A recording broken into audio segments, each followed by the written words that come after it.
Welcome viewer, I am Murugan S. This video tutorial describes how to add, move to context menu in Windows 10. Type regedit in Windows search bar. Right-click Run as administrator. Click Yes to continue. Click and expand H-key current root.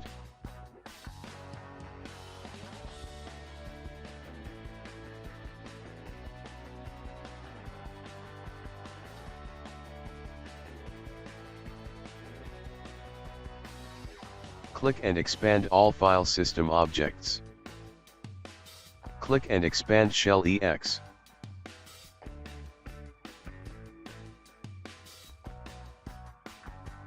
Click and expand context menu handlers.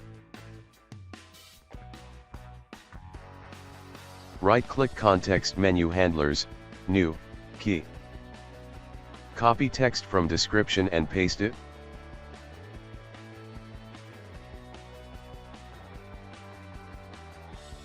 Close and exit registry editor.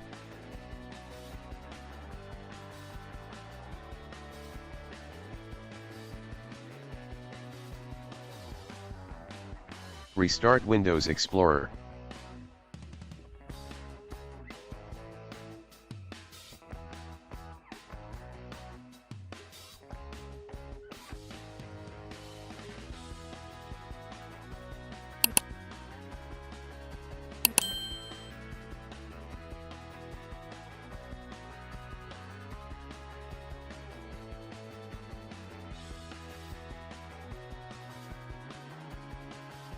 I hope this video tutorial helps to you. Please like, share and don't forget to subscribe my channel. Thank you very much. See you next video.